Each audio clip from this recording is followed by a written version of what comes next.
I'm Joe Woods. I'm the Director of the Centre for Environmental Policy and I'm the Professor of Sustainable Development.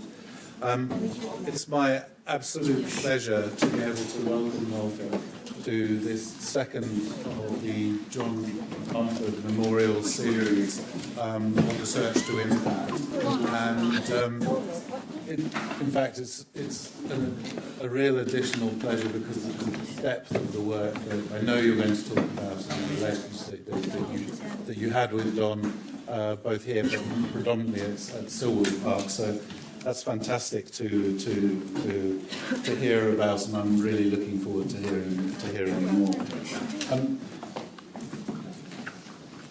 All I can say about John is that he was a core part of why I was motivated to come to the Centre for Environmental Policy, which I did all the way back in 2002. He was one of the luminary figures of his time, always understated, always humble. And John's work permeated much of the teaching and the research of the Centre at that time and continued through right until his untimely demise 2 years ago. And John's work very much focused on the development of systematic approaches to risk assessment and became quite central to European legislation and European directives on food safety. A lot of that work was focused on not just the safety of food supply chains, but also from infestation and pollution of those food supply chains, particularly by insects, and some really fundamental scientific work that was then applied back through to the management of insects and the management of those supply chains to ensure safety. One of the things that you may not know about, and one of the things that Megan, John's widow, so lovely to have you here, Megan, at the front of the company, is the way that John started working and thinking about things like malaria and mosquito development and the interactions between mosquitoes, humans, and other species, and how were diseases transmitted through those processes. And that work underpinned the development of Bill and Melinda Gates funded target malaria work that's continuing on now, and the real fundamental underpinnings to that work. So, well, I know that you work very closely with John. It says here on the cost-benefit analysis, or the benefit-cost analysis, and tools around risk assessment. And I'm very much, and I know we're all very much looking forward to hearing you. So, thank you very much. Thank you. Can you listen? Yes, please. Well, I'm delighted to be here. I'm also honored after 28 years of being an alumni of Imperial College. I have to thank the Director of the Department for the opportunity, Dr. Martin Head for the opportunity, Mary Quinlan for the invitation, and all the team here at South Kensington for putting this together. And it's very special for me because John Mumford was, and then I become a bit sentimental, but John Mumford was my supervisor for the PhD, which I finished in 1997 in applied entomology, and I was always interested on the economic side of things. So let's start. The title of the talk is there. So it's saving us and saving our foods, insect pest control, from research to application to sustainable impact. So we will try to cover all these topics in 40 minutes. So I will rush in some of these topics. Some of the topics are quite general, but I will talk about how I met Professor Mumford, what I learned from him and the experience at Sewell Park, the pest problem, the science, integrated pest management with a certain technique component, the science again, the science and technique principles, and applications with case studies, and then John's legacy. So how did I meet John Mumford? This was 1991. I was 21 years old. I had been running a program in Mexico, a large program to eradicate the Mediterranean fruit fly, using an integrated pest management approach with an SIT component. So I was invited to Vienna, to the International Atomic Energy Agency, the Joint FAO IAEA Centre, to be part of a consultants team, where I met Professor John Mumford and Dr. Carlson from North Carolina State University in Raleigh. And I was invited because I had experience in the implementation of this technology and the IPM package, and they needed someone in the group to help on costing the implementation of this technology.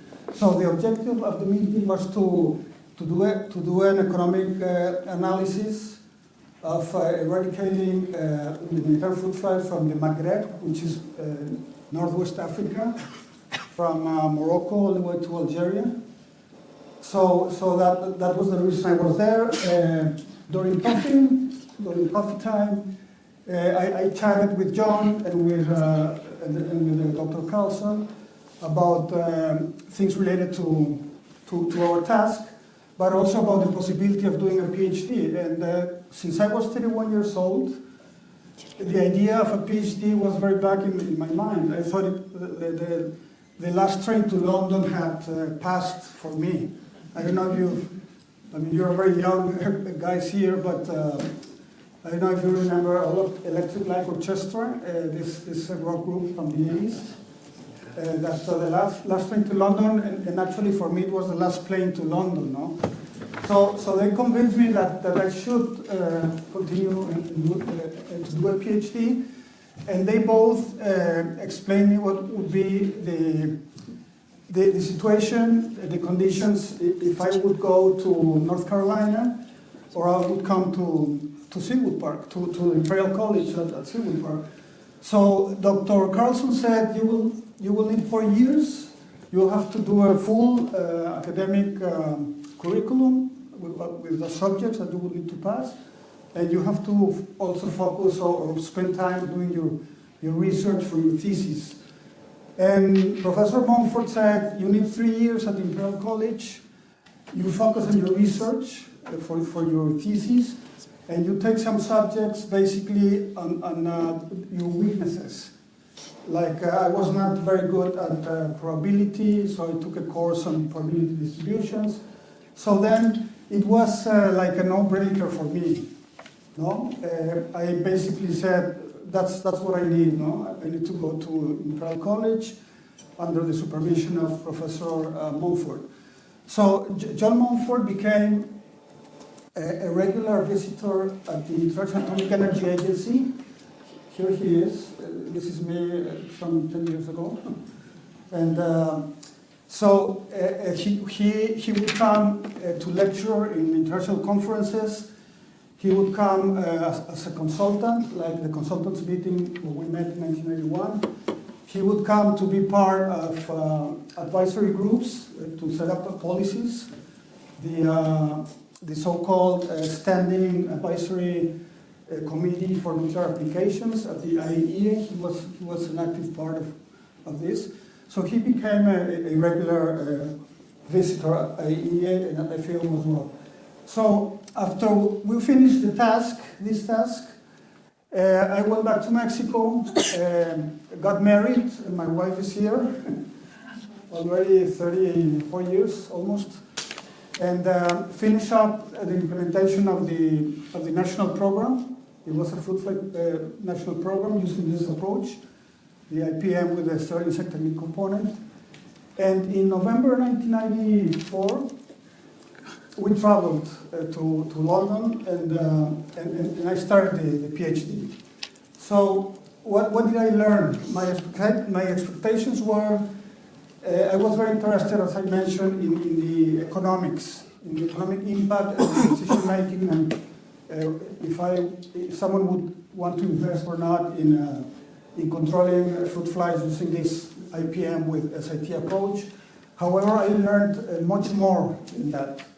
And what I learned, it's only everything I learned is in this book, Decision Tools for Pest Management.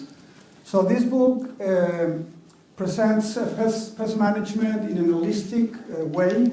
It's not only the biological side of the pest control, but it's also the economics, the social, the environmental part, and so it's an holistic approach. Also the tools.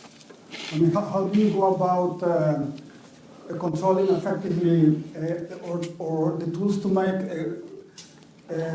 educated decisions and how to go about controlling the pests. So the tools included the databases, spreadsheets, matrices, models, modeling, and of course the economic assessments of the interventions of the pest control interventions. So after 3 years, very nice 3 years here, it was in Swimming Park, and I would occasionally come to South Kensington for the lectures. We published, before I left to Mexico, in November 1997 we left, and this was published in October 1997, Enkerlin and Mumford in the Journal of Economic Entomology, in the forum section of the Journal of Economic Entomology. And you might know that only the very unique research that is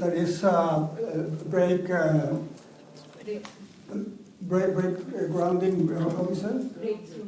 Yeah, breakthrough research gets into this forum section of the Journal of Economic Entomology. So we were very happy to make it to that, no?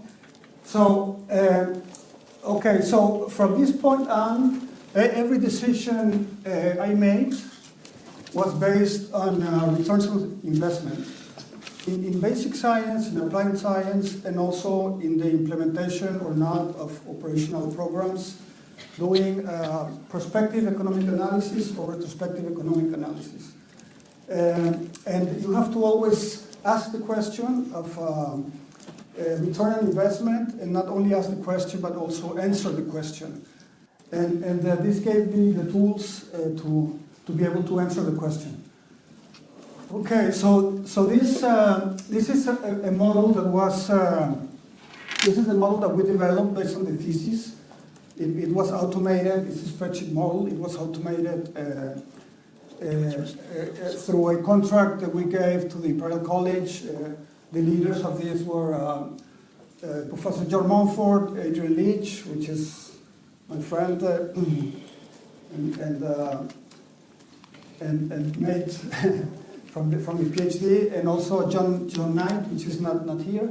So we converted this through an FAO IAEA contract to Imperial College into a model that is now being used by many countries around the world, members of FAO and IAEA, to do this cost-benefit analysis.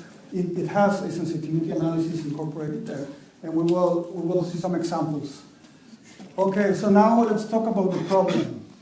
So we all know about pests. So according to FAO, insect pests inflict damage that goes between 18 to 20% of the fruit and vegetable production per year, and this is only pre-harvest damage, not considering post-harvest damage or not considering anything else but insects. And this amounts to $470 billion per year. It's an estimate, as I was saying, from FAO. So this, of course, is against the Sustainable Development Goals of the United Nations, the SDG, of zero hunger, poverty, and alleviation. And not only the issue of the direct damage of these pests, but also the part on the food safety and life on land, which is another SDG, Sustainable Development Goal of the United Nations, where 32% of the total agrochemicals being used in the world are basically to control horticultural, to protect horticultural crops. And this is due to the resistance developed by this calendarized sprays of large spectrum insecticides, which generate selected strains and induce resistance.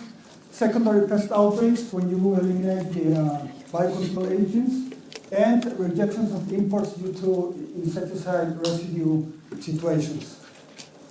So there are opportunities, market opportunities for the crops being grown in different parts of the world.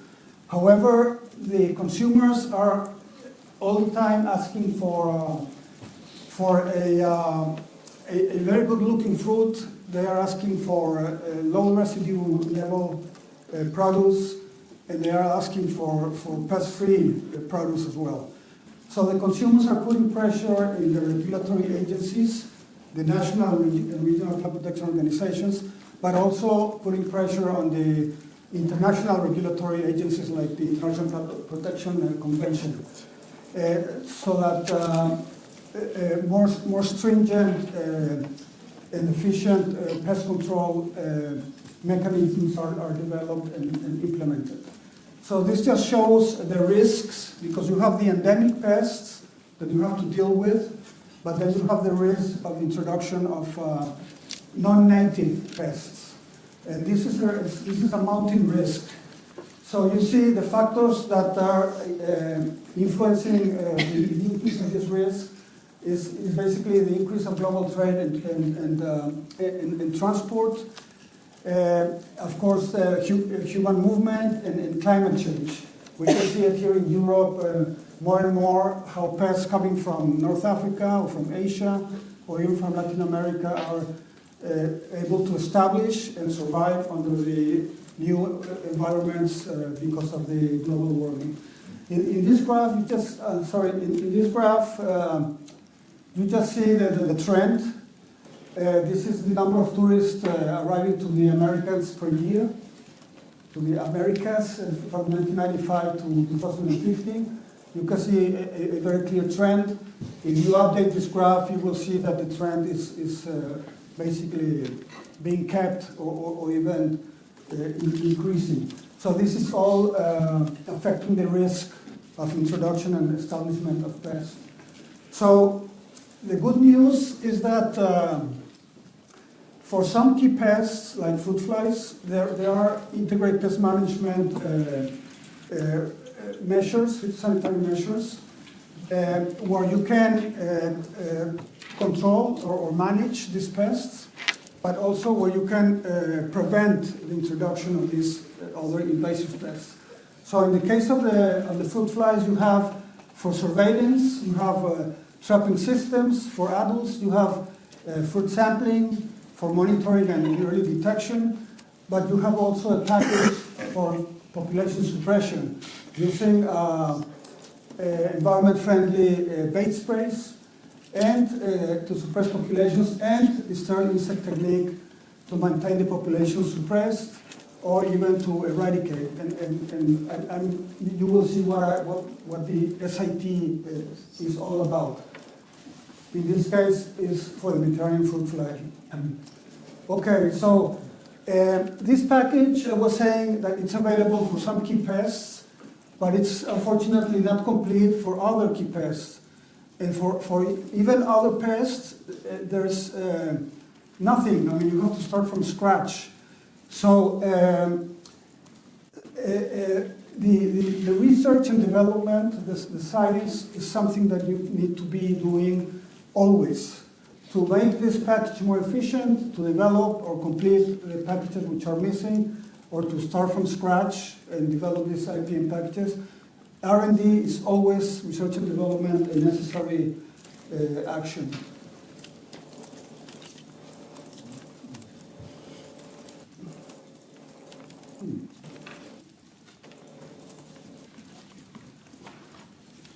Oh, strange. No, it doesn't want to move. Yeah, I don't know why it got stuck.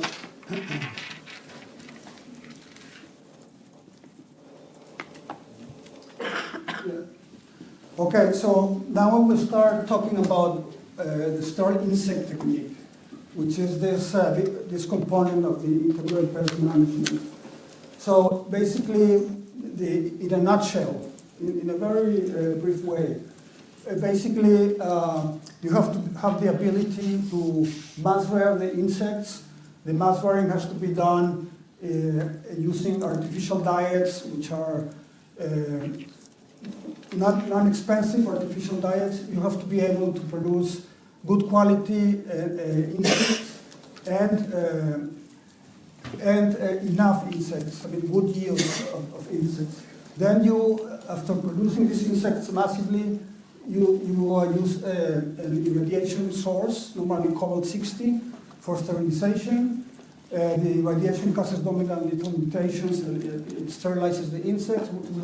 We'll have a slide on that. And then the insects are released in the field using airplanes, aerial releases, or by ground. You also need very accurate technology for this. So science is part of all this process. In each step of this process, you have science there. Then the sterile insects are released in the field to compete with the sterile males with wild males for mates with wild females.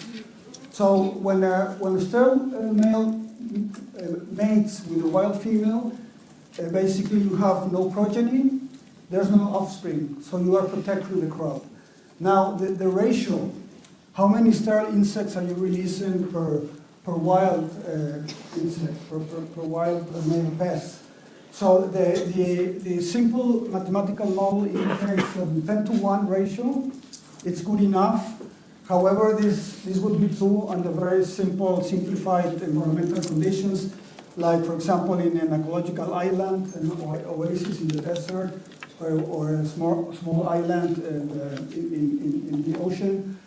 A 10-to-1 ratio would make sense. However, when you have a situation, a landscape of high biodiversity, you would need to release up to 150 1-to-1, 150 sterile individuals per every wild individual to reach the same suppression or eradication goal.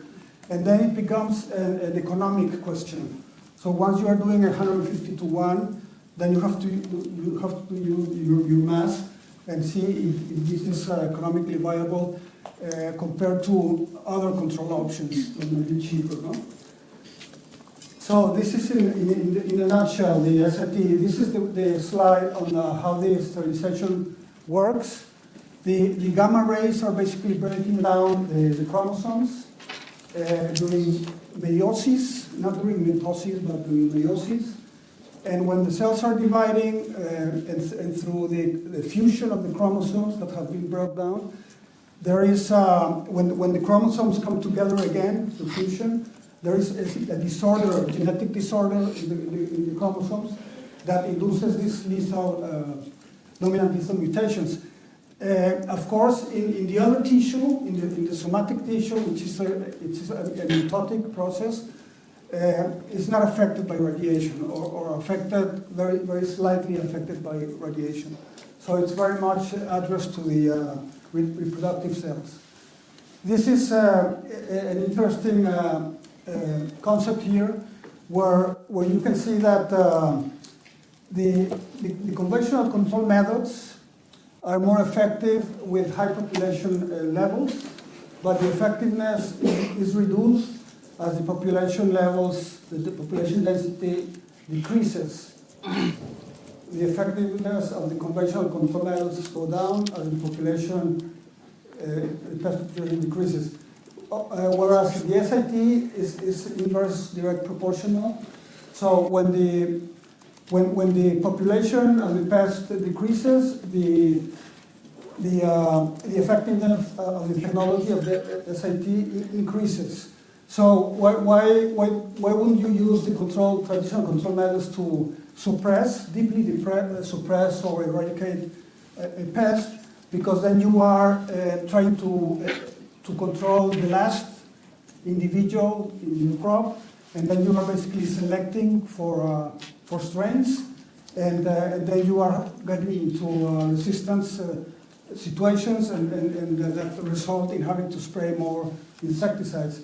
With a biological-based technique, which is the SIT, and with this response to the very low level of populations through the ratios, the sterile fertile ratios, then you are able to basically go to this very low suppression, deep suppression, or even eradication. So they are complementary.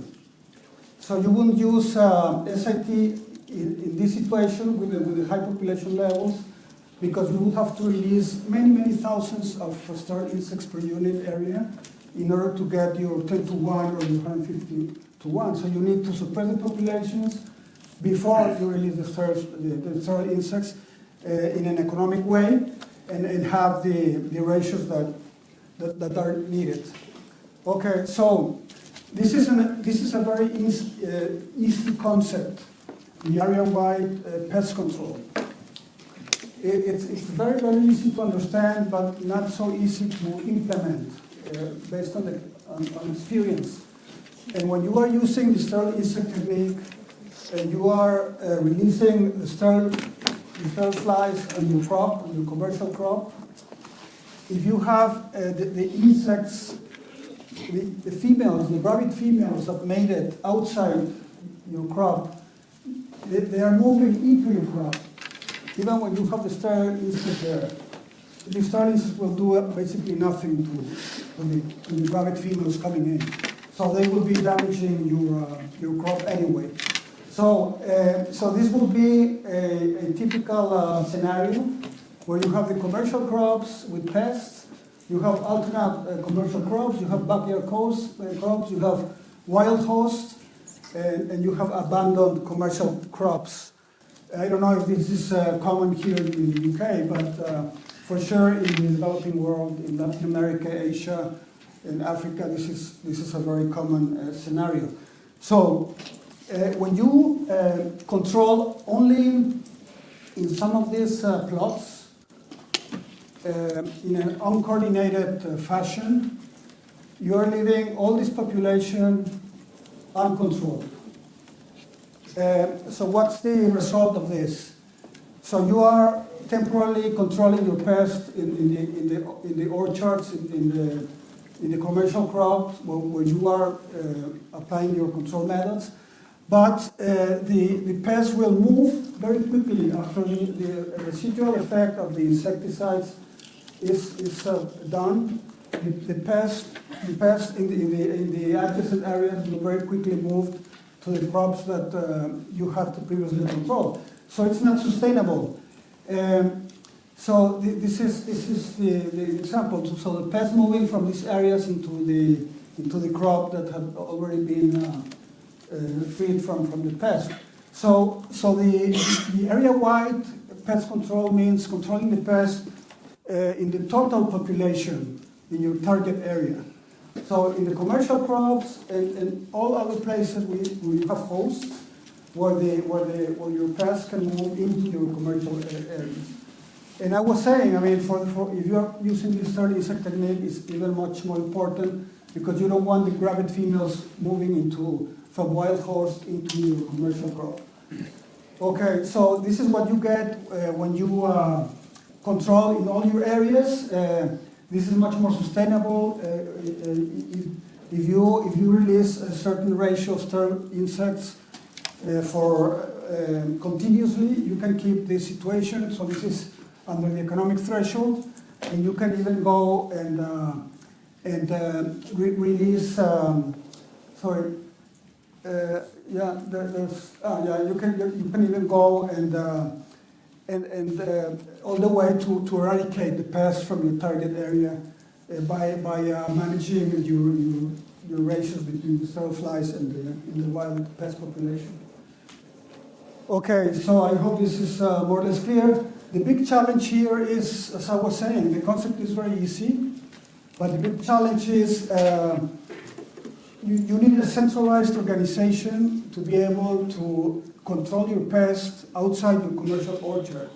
And this centralized organization comes from the federal government, or from the state government, or from the provincial government, but also you need an active participation of the stakeholders which are the growers.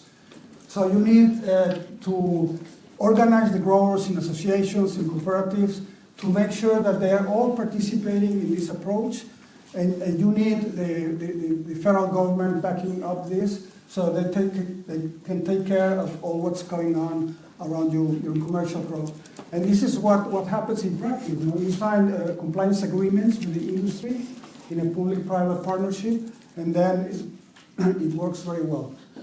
This is an example of this area-wide approach. This is ground control using bait sprays in a coffee plantation, and also using the same bait sprays but aerial. And it's basically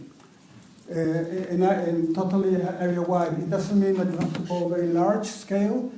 You have to basically do it in your target area. It can be very large scale, it can be not very large scale. Once you suppress your population that we were talking about, you can come in with the release of the sterile insects. And here you can see some huge facilities in Central America and South America producing massively these insects and sterilizing them to be released in your infested areas. This facility in Alpino, Guatemala produces 2 billion sterile flies per week. Imagine, it's basically a massive industrial process, 2 billion per week. This one in Metapa, Mexico produces, it's a state-of-the-art facility which opened in 2 or 3 years ago. It produces 1 billion per week. And then you have smaller facilities like the one in Argentina that produces 500 million, and one in Arica, Chile that produces only 50 million per week. Every facility adapting to their own needs, okay? So an important point here is the economies of scale. So when you're producing this amount of sterile insects per week, then this have to be cheap flies. When you're producing only 50 million per week, these are more expensive flies per million. So this is important because you need cheap sterile insects to be able to compete with the conventional control methods. And then again, it comes back to the economic question, right?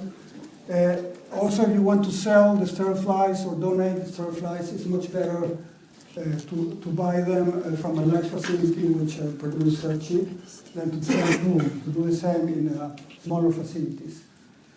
And this is just to show the aerial release of the sterile insects. It's very high tech, it's precision agriculture. These airplanes are very powerful, turbothrust airplanes that can fly in canyons. Every flight contains about 60 to 80 million sterile insects per flight. You can see here the flight lanes that are set up with GPS. So the plane is basically flying over the established flight lanes, and it basically delivers the flies where they should be delivered, or the insects, certain insects. And the airplanes are also flying at low altitudes, so that the sterile insects are falling in your target area, and the wind is not basically carrying them away to other areas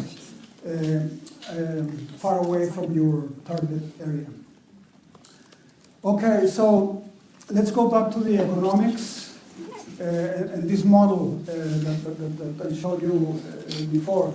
And let's see if I can explain this graph. This comes from the thesis, from the 1997 thesis, It's a real case in the Middle East. The thesis was done for Israel, the Palestinian territories in Jordan. I was there a couple of times. Unfortunately, this won't be possible today. This has become like a typical trend to show how this technology works in terms of costs and benefits. So if you follow the yellow or the, let's say, the orange lane here, the first one with the bombs, you see it's the integrated pest management with SIT for eradication. So you see that in the first years, you have a huge capital investment. So this is the investment on the y-axis and the years on the x-axis.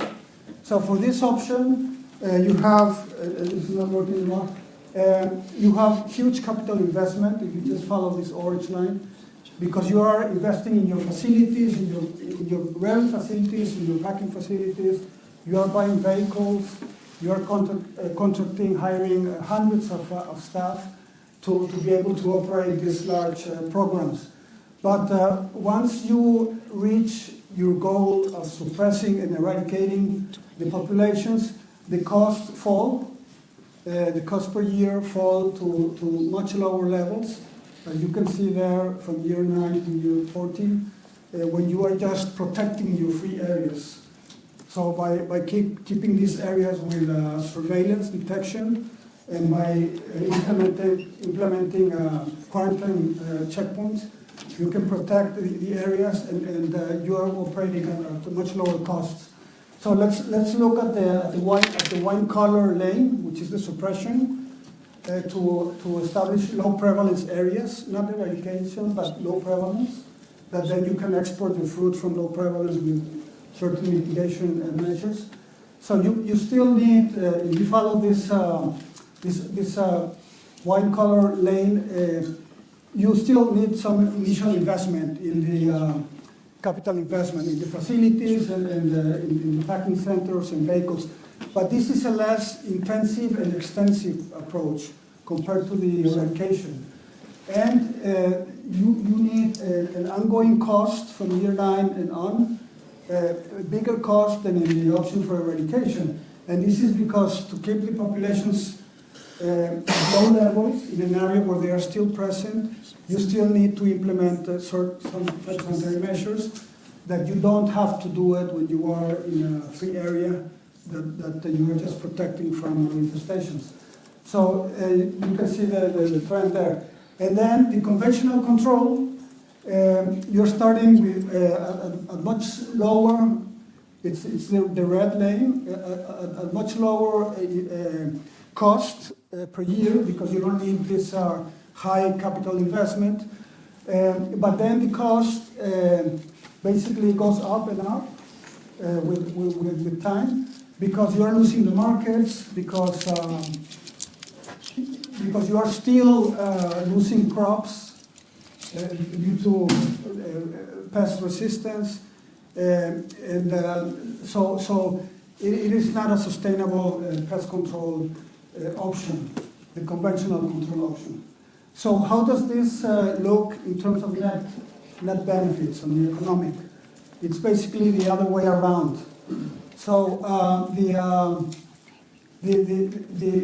orange lane, which was the one for eradication, starts. You see there the orange with the rhombus. It starts at low net benefits because you have huge capital investment initially, but then as you manage to suppress the population and eradicate the target areas, the benefits start to realize and to flow, and you end having much higher net benefits than the other two options. The second option, the one in the wine color, it also it starts better than the eradication because you need less investment, but then once you reach your goal, the net benefits are not as good as the eradication, because you have higher costs to maintain an area as a pest-free area than the seed eradication. And you can see the trend of the conventional control. But what I'm talking about conventional control is basically the calendar use of broad spectrum insecticides now that we don't want to see at all. So the net benefits with time there are basically a downward trend. So what about the cost-benefit ratio? This is net benefits. So if we do a sensitivity analysis that we can do with this model, and we say that the market can have up to 100% gain, how do these three control options behave? So the insecticide option, the conventional insecticide option, is basically not taking advantage of the market opening at all. You have problems with insecticide residues, you have problems with pests, and basically it's you're not going anywhere with the conventional control. Whereas the integrated pest management with these biological options, in this case the sterile insect regime, are taking advantage of the market openings, and especially the eradication option, because you can basically at a lower cost, you can export the fruit to any import market that will want your fruit, discriminating for pests, for insecticide residue levels, and for other elements. In this diagram, which is taken from Mumford, one of the publications of Mumford, you can see what I was trying to explain, where the spray, the insecticide sprays, and the base stations. When you use these two control options, you can target domestic markets and non-discriminating markets. So markets that don't care about insecticide residue levels or the risk of pest introductions.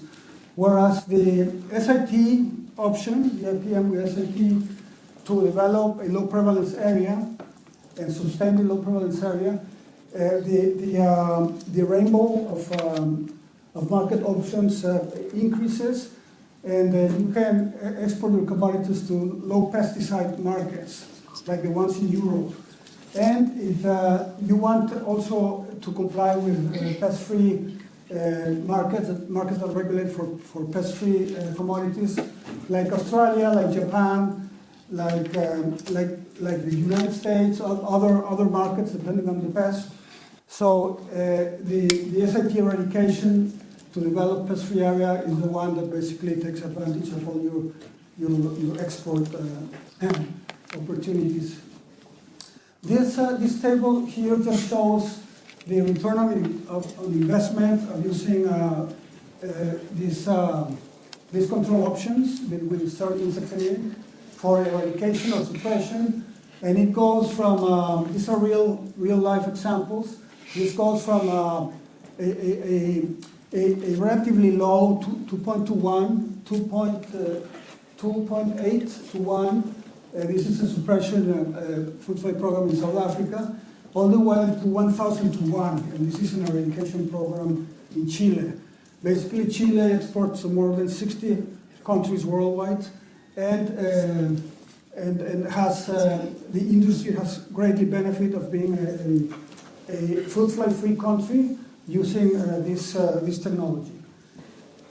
So now let's move to case studies, case examples, and I think I have to hurry because it's already 15 to 6.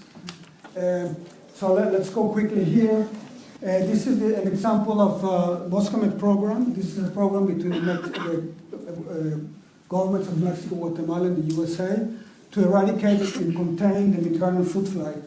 So this pest was eradicated from Mexico in 4 years, from 1978 to 1982, and then a containment barrier was established in 1982 between the border of Mexico and Guatemala. You can see there the orange strip, and this is how it's been maintained until this day. So the reason I'm showing this is because this is basically a federal-run program. And when you have governments changing every 6 years and decision makers coming with different ideas every 6 years, this program was not very safe, not very stable in terms of the continuation or not of the program.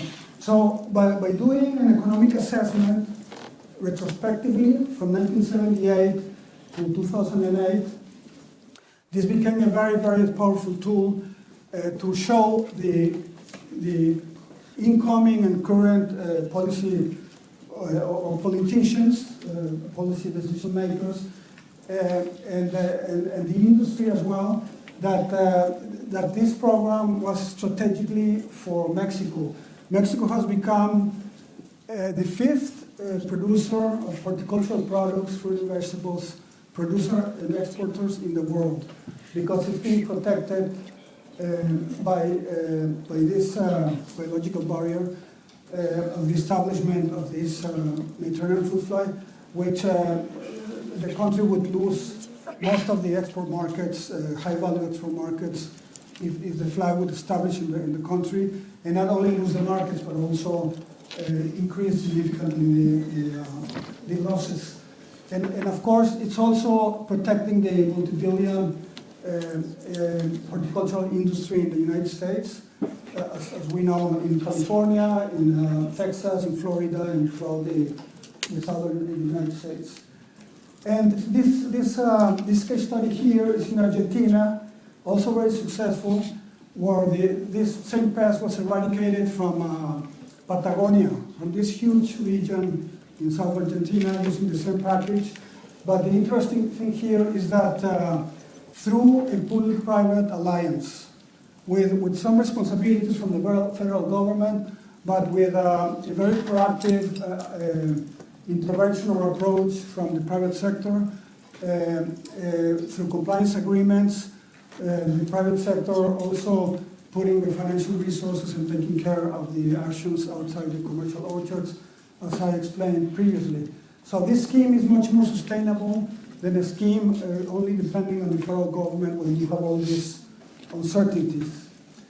Okay, so these huge programs can also be implemented in much smaller areas. This is Central America. The round areas are fruit fly-free areas. The triangles are, the triangles is only med fly-free, and the rectangles are low prevalence areas. So that you use systems approach to be able to export from these areas. So just to show that you don't have to go so huge, you can do it in much smaller interventions and still export your commodities.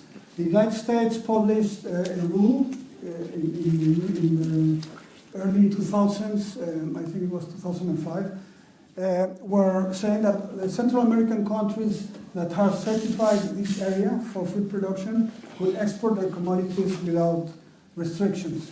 And this is just a photo of the fruits being produced in these areas, mainly papayas, tomatoes, bell peppers. So this is a very interesting case, which is it's a bit lengthy. I hope you bear with me. I will try to summarize. This is the cactus moth. I don't know if you're familiar with the Opuntia cactus down here. It's basically a plant that grows in arid environments. So this Opuntia cactus was introduced in 1788, imagine, to Australia. So by the 1920s, 22 million acres of land were basically covered by this Opuntia. You can see in this picture, black and white picture, all these cactus covering areas. And these areas were basically agricultural field areas that were susceptible for exploitation for agricultural production. So they tried to control this weed. They couldn't do it until someone said, let's bring a natural enemy from Argentina called the cactus moth. There's a female there ovipositing in a thorn, Cactoblattes cactorum. So they brought from Argentina, from South America to Australia, and in 6 years, this moth wiped out all the Opuntia cactus population, all the weed, the invasive weed, in about 6 years. So this area could be recovered for agricultural purposes. But then the same cactus moth was introduced to South Africa, because South Africa also had problems with invasive cactus. And it also had an effect, a positive effect in South Africa, not as impressive as in Australia. But then someone said, let's move the biological control agent to the Caribbean, because the Caribbean had some invasive Opuntia, but they also had native Opuntia species. So the cactus moth basically finished up with the invasive Opuntias, but then it moved into the native Opuntias, and it resulted in basically an ecological disaster for the Caribbean islands. Yeah.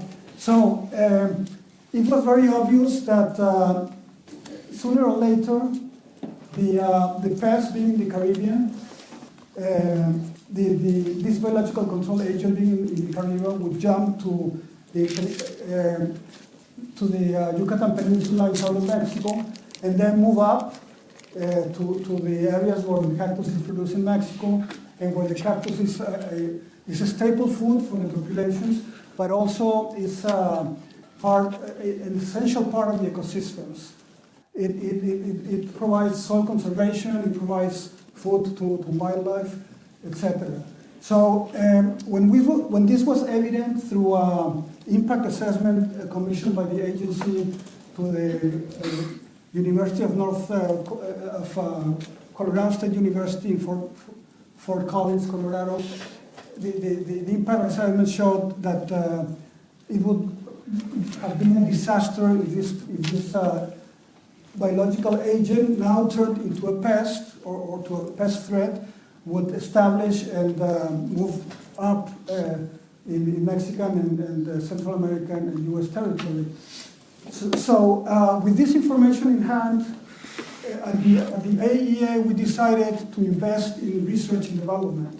We decided into developing the sterile insect technique for this pest, and for this now pest, and to develop a lure, a pheromone, to be able to early detect the movement of the pest and to monitor the wild pest. So from being a textbook example of biological control, now it became a threat to the ecosystems and to the commercial production of Opuntias in all this region. So when the outbreaks were found off the coast of the peninsula of Yucatan in Mexico, the package, the surveillance package with the pheromone and the SIT package were ready to be used, and these outbreaks on these small islands were eradicated in less than 3 years, I think. Okay, so very quickly, this is an example of a tsetse eradication from Senegal, just to move over from Latin America. So huge areas in Senegal have been freed from the tsetse population. This has produced an increase in milk and meat production, and also has eliminated the sleeping sickness disease in the human population. So a big success using this same package. This is not eradication, but this is suppression. This is the other option we're talking about. You can see there before the use of the IPM package with the SIT, and after the implementation of the package. So in Croatia, in the Neretva Valley, they were concerned not about the pest levels, or a bit, because they were losing some percentage of the crop, but they were more concerned about meeting the requirements of the European Union in terms of insecticide residues. So with this technology, they managed to reduce the use of insecticide by, I don't know, in 95% or so, and they could continue or even expanding their markets in Europe. Okay, so this comes out of the blue. The ISPMs, the International Standard for Phytosanitary Measures. So many of these phytosanitary measures and strategic approaches that we have talked in the past 40 minutes or so have been used, have been harmonized and used in international standards so that the countries, member countries of FAO and IAEA can use them to be able to facilitate the entrance of the products to markets that discriminate for pesticide-free and for low residue-free produce. So these are 3 ISPMs. It's basically a suite of ISPMs for fruit fly pests. And just to say that Professor Mumford was also active in the Personal Plant Protection Convention on the policy side, and the standards committee side, and also Megan Quinlan was also very, very active on the standard setting process. So this has had an impact on this other sustainable development goal of the UN, which is the good health and well-being. So the World Health Organization is saying that every human being should consume at least 40 grams per day of fruit and vegetables in order to have a healthy diet. So with all these actions, we are contributing, no doubt, to this goal. And John's legacy. I mean, we could talk a lot about John's legacy here, but basically, in general terms, through the hundreds or maybe even thousands of students that have gone through his teachings and the advice he provided to growers, to exporters, to regulators, national and regional plant protection organizations, and to international organizations like International Plant Protection Convention, FAO. He managed to induce, to foster social change, if you know what I mean. So positive social change. And yesterday, while I was in the main entrance of the Imperial College, I saw a banner, very nice banners about the college. And one of the banners precisely said, "We are here for world change impact." And this is precisely what John Mumford did, and what we are continuing to do. Okay, so another very important legacy is that it's not important what you achieve as an individual, as a professional individual. It's much more important the influence you have on others, and the positive influence you have on other individuals. It's not about you, it's about the influence you have on others. And this is very nice. This is something where, as the department was talking about John Mumford. No? He really was very humble, and he was always thinking about the influence. Okay, so beautiful smile. He was so cool. Thank you very much. Always very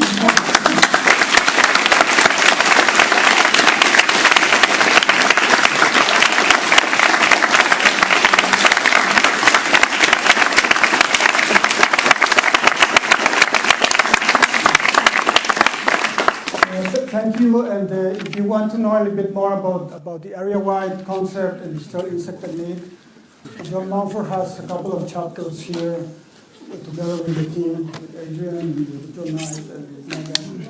And I also have some contributions to these books that are available on the website of the IAEA. So this presentation will be available for all of the students, right?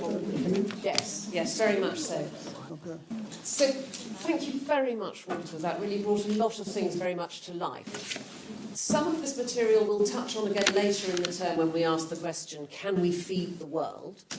So many of you will be pre-informed like this about strategies that can help us to deliver healthy food. We haven't got very long. We're going to welcome you to drinks over in Weeks Hall momentarily. But if you have any questions now, ask them quickly. Yes, here we go. Thank you so much. It was so enjoyable. Thank you for sharing research. I actually have two really quick. So for smallholder farmers, I'm talking about practicality, monitoring population size and population migration. That's number one. Is there technology, or do I have to go through each leaf to find the fly? The second question is for agriculture, governance, and government agencies that want to roll out this biotech or bioservice. How do they put community value on that to get industries to buy it, or get small farmers to buy it? I didn't get the first part of the question, sorry. How do you monitor, and is there technology available, or do I have to physically go through? There is, for some of the key pests, like the fruit flies, there is very well developed technology for monitoring and detection. You can do this using tracking devices and pheromones. Specific pheromones have been developed for specific species of insects. But you can also do it through food sampling. So the traps and pheromones are for the early stage, and the food sampling is for the immature stages. Okay? So you have to do the statistical sampling, which this is not a new state-of-the-art thing. This is a very common thing used in agriculture when you are using the concept of economic thresholds for pest control. You are also always sampling that the pests and these economic thresholds. So I was just going to say, for the non-biologically trained, the pheromones are attractants. They're sex smells that attract the insects to a trap, so you can monitor them really easily. You don't have to go all over the place because they come to you. yeah, but you need a network. You are very well covered as your target area, so that you know these spaces. And it's always a sample. You're always sampling the population. It's impossible to get the last individual. It's an issue of probabilities, especially when you are able to early detect the pest. And then the other one about buying commercial. Because I understand there's a lot of BCAs, benefit cost ratios. Yeah. How, let's say I'm agricultural government and I want to get from my finance minister some budget to roll this out. How do I book commercial value to try to convince them, basically? Well, actually, Megan here, some years ago, she prepared together with the team a business plan, which is available in the website, IAEA website, which talks about all these things, the opportunities in concentration. But basically, you have to do the economics to show that your alternative control option is not only more economically feasible, the returns of investment, but it's more sustainable with time. So that's how you put the economic value into it, if you're a grower or not. You're basically using a more cost-effective technology. I don't know if that answers. No, it does. Thank you. Any other questions? Hi, thanks again for your talk. It was really fascinating. I think my question is a bit more self-serving, but I just wondered if you've done any work on spider mites, because in my experience, they're one of the most resistant pests, especially for indoor houseplants. So if you have any recommendations on methods, that would be helpful. Actually, that's a very good question because and I didn't go into details, otherwise we would stay here for 3-4 hours. But one of the basic principles of the studies of technology is that you need sexual reproduction. And the spider mites, they have asexual reproduction. So there's no use in sterilizing and releasing the spider mites if they can reproduce on their own. So the best option for spider mites, if you don't want to go with the insecticides, is basically natural remedies. There are predatory mites that are very, very good. And the other very good option is not to spray. So some of these, not to spray, some of these secondary pests, like scales and mites, are there because flower farmers are spraying too much. And they are getting rid of the natural enemies of predatory mites and other natural enemies that are feeding on the parasitic mites. So this is one of the big advantages that an IPM approach, the biological-based IPM approach, brings to farmers as well. That these secondary pest outbreaks tend to disappear. Mites and scales and other secondary pest outbreaks. So just one question about the future of synthetic biology, because genetic research is exploding around the world. And so the question, Walter, is are you optimistic about the contributions that can be made, and whether you're seeing any opposition among stakeholders, perhaps in biodiversity conservation? Thank you. Yeah, thank you. Good question. So this is good for clarification. So there's no one here, nowhere there in this SAT technology where you are using NGOs,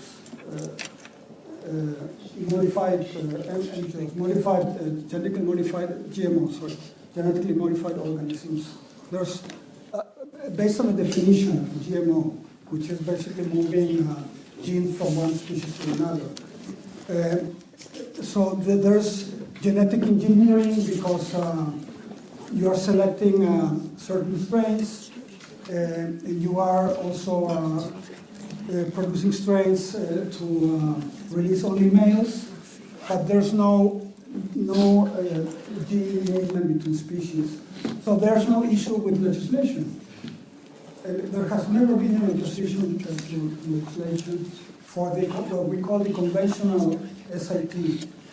Now, there are initiatives, as you were saying, of biotechnology companies, actually a very famous biotechnology company in England. The name used to be, who is? Oxitec. Oxitec. That they were moving, well, they are moving in this direction. And we're not saying it's a bad approach that might have future, that might have possibilities in the future.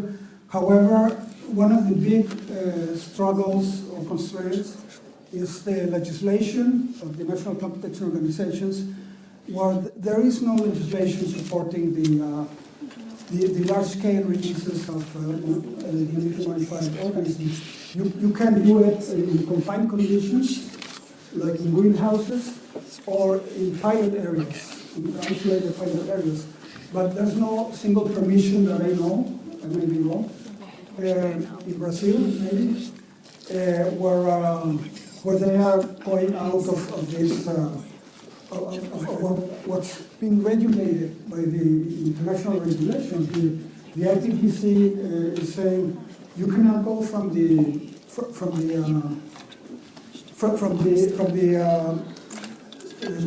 field cage releases, or even the pilot scale releases. You cannot go further in that because there's some risks of incorporating these genes into the wild populations. And again, this is a topic that we've had in the IAEA, some of the strains, and we basically put the strains to compete with each other. in terms of yields, in terms of competitiveness, and then we got some results, no? And they're not bad strains at all. But if you don't have legislation supporting, and you have so much concern with the public outcry, then it's not something that you have ready to go out and